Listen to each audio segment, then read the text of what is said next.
this is Kruti Jai Bancholi, Assistant Professor in LJ Institute of Engineering and Technology in Department of Electronics and Communication.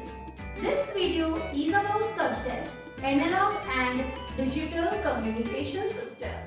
So friends, in the last video, we learned about the various schemes for converting the analog signals into the digital one. We learned about the technique which is the PCM, DPCM, ADPCM. Okay, so now as we know that in the PCM, n number of binary digits are transmitted per quantized sample.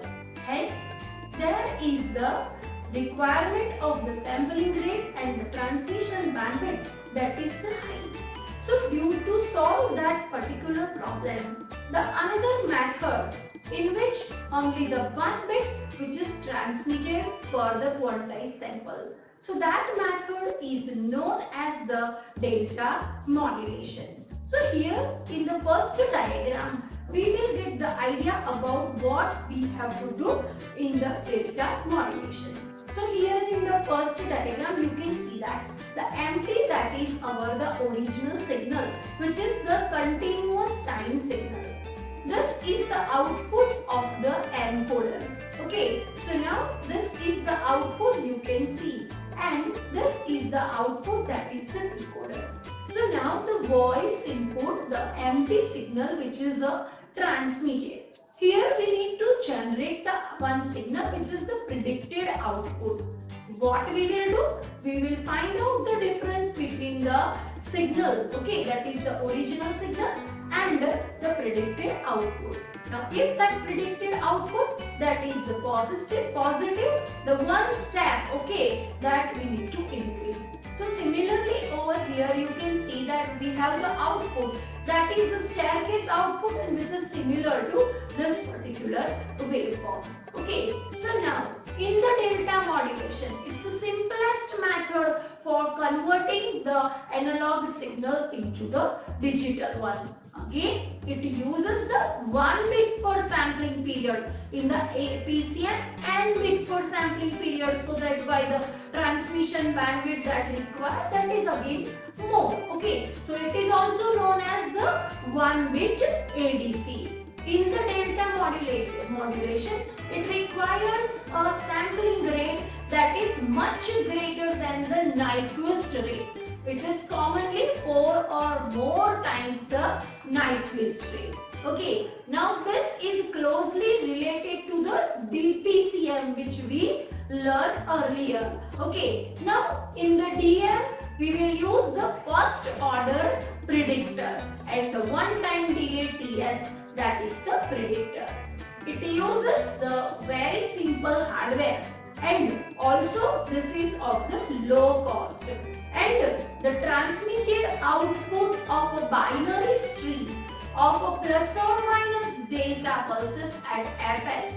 It gives the stepwise approximation of MQT to the message signal MT. Okay, so now this is the block diagram at the transmitting end. What we have? We have the empty signal. We have the comparator. Okay, now the empty signal input that goes to the comparator. Now initially the first bit, that is the reference bit, that is given to the accumulator, and accumulator output which is produced by this integrator, that is the MQT. Now this the summer, okay, that will generate the output, that is the MT minus MQT. Okay, now we know that here there is a comparator. Now if the empty signal is greater than the MQT, the comparator output, that is the high, means it's a 1. And if the empty less than MQT, okay, the comparator output is less. So that is 0. So according to it will generate the output that could be either 1 or the 0. So this way, that is an increment, okay, in the step size, and we will get the output. So now here you can see that the delta difference, okay, fine. So according to that, the sampled values, that is generated. and according to that the sample generated, here there is a step will be generated, okay, and that can be of the equal size. Okay, so now this is the delta modulation waveform. So here you can see that we have the signal. Fine. Now what we have, that you can see that okay, here in this particular diagram what we have, so we have this kind of the slope in our original signal. Now the delta modulator which will be generating the output, okay, it's what the staircase waveform of the constant step size.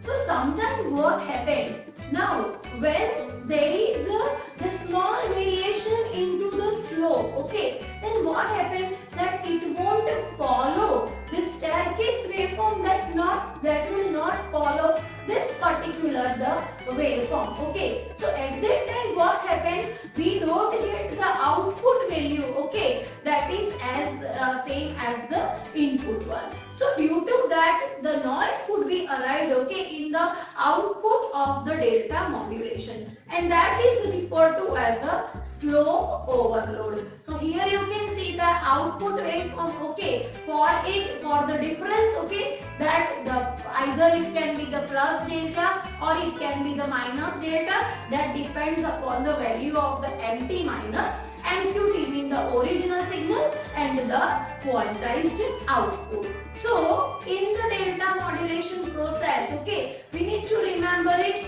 that my MK signal, okay, MT signal, okay, now the output of this, okay, that is taken.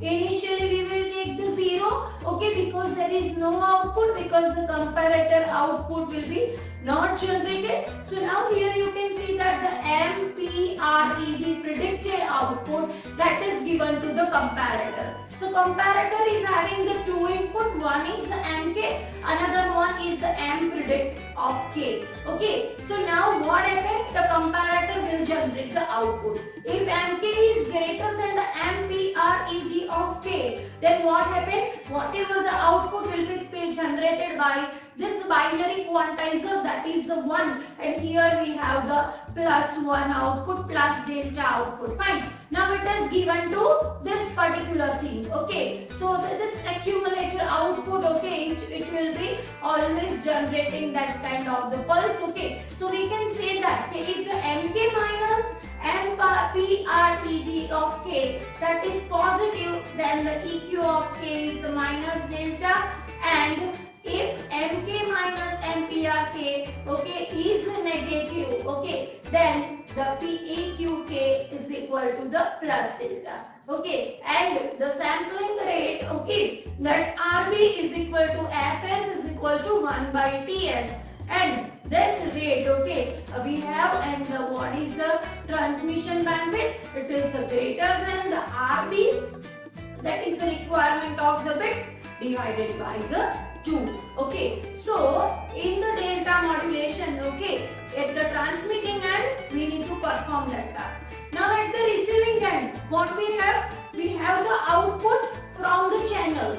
Now that output is what? So that is nothing but the DQK output that we are receiving. Okay, so now that all the values that is stored in the accumulator, all the values that is integrated, and the integrated output that we'll have, that is the MQT, and which is this, that is in the staircase form, okay, and that is passed through the low pass filter. So we have the output signal, that is what? So that output signal, that is our original signal. Okay, so this way we have such kind of the signal. So I said that in the delta modulation, okay, according to the original signal, okay, according to the particular the waveform, here the step size, okay, that is the constant, and sometimes what happens, when there is gradually the change in the sequence, okay, and if the staircase waveform does not follow the original signal, then we don't have the accurate original signal.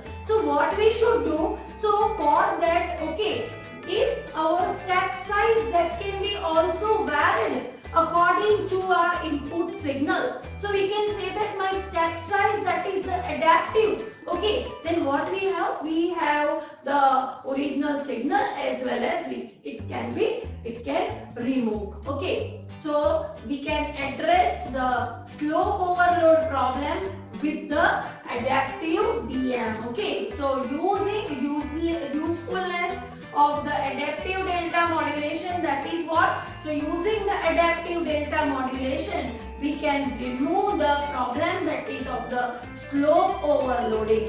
Okay, so of course it does not add more complexity to its implementation. So here you can see in the diagram that the step size that can be varied. Okay, now here you can see that initially the one value is there. Okay, the signal that is also not varying the particular shape, then you can see that according to that the 1 0 1 1. Now you can see that there is again the change in the signal. Then what we need to do, that to reach the original signal, the size of the steps that can be varied, and it is the 2 delta. Later again, there is again what? The small change in the signal, then the step size to reach to the original signal. Okay, that is 3 delta, 5 delta, 2 delta. So that is why, okay, what happened? That the step size, okay, if you are keeping the constant step size, you can see that this is what? This is the constant step size and it does not follow the original signal. Okay, so that is why what happened, that we will not get the original signal in the output waveform. Okay, so that is why the adaptive delta modulation, that is the more accurate, okay, than the delta modulation. It will solve the problem which is known as the slope overloading problem. Okay, so this is the comparison between the PCM, DPCM and the delta modulation. Number of bits per sample in PCM, it is the 4 bit, 8 bit, 16 bit and so on as we discussed. In the DPCM, typically 4 to 6 bits, okay, and the requirement of the bits, that is comparatively lesser than the PCM. And in the DM, only the 1 bit per quantized sample. The bandwidth requirement in the PCM, that is the higher compared to the DPCM. DPCM, the lower bandwidth required than the PCM, and in the delta modulation, the lowest bandwidth that is required. Step size in the PCM, that was the fixed. In the DPCM it is fixed. Also in the DM it is fixed. But in the ADM, okay, that is the adaptive. Sampling rate in the PCM it's 8 kHz. In the DPCM it is again 8 kHz. And in the DM it is the 64 to 128 kHz. The beat rate in the PCM, that is a fixed 56 kbps and the 64 kbps, means the 64,000 bits are transmitted per second. Okay, in the DPCM it is the 32 to 48 kbps and it is the highest one in the DM, it is the 64 to 128 kbps. The quantization error, okay, that we know that depends on the quantization levels, quantization noise, okay, in case of the PCM. Okay, in the DPCM, again the slope overload, the granular noise, okay, that we obtain. And in case of the DM, again the problem is the slope overloading and the granular noise. Okay, so to solve all these problems, what we have next, which we studied, that is the adaptive delta modulation. Okay, so this is about the delta modulation and the adaptive delta modulation. Okay, so slope overload distortion and the granular noise. Okay, so here what I said, that here you have the granular noise, means this signal, okay, that overcomes to this part of the signal. Okay, so here again what we have, we don't have the original signal back, okay, but there is the variation between the two signals, so that produces the noise. And the slope overloading problem means while the step size is constant and it does not follow the variations in the input signal, then we don't receive the original signal. It won't follow the original signal, and you can see that the slope overload distortion. Okay, so that is the slope overload distortion in the delta modulation that transmits the derivative of the MT. Okay, so message signal is suppose the AM cos 2 pi FMT, then dmt of dt, that is 2 pi FM AM. Okay, and that is less than 2 pi B. So where F is less than B, okay, slope overload means the MQT cannot follow MT, and we have the condition that is omega m AM that less than delta Fs, or omega m AM Ts that less than delta. Okay, so here we have this the signal. Okay, so now the quantization or the granular noise in the delta modulation. So here again you can see the diagrams. Okay, that my MT sinusoidal signal. Okay, this is what MQT signal. According to that, this step size that's not constant, it is the varied. Okay, and you can see over here that in the output waveform how do we are getting according to the delta value. Okay, so this way the quantization or the granular noise that is also present in the delta modulation.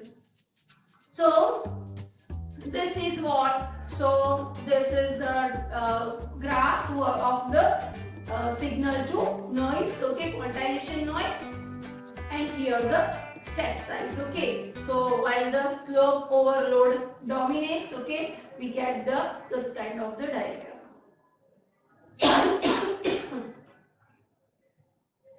So assuming the modulation signal is sinusoidal, then the S0 by NQ, it is 3Fs upon AM FM from the previous value, and the time average of the n square t. Okay, we have the value, it is the 3 upon 8 pi square Fs cube upon Fm square of m, where the overload condition is just met and B is the bandwidth of the receiver. So SQNR that increases by the 9 dB for each doubling in the Fs. So this is regarding the delta modulation and the adaptive delta modulation. Thank you very much everyone.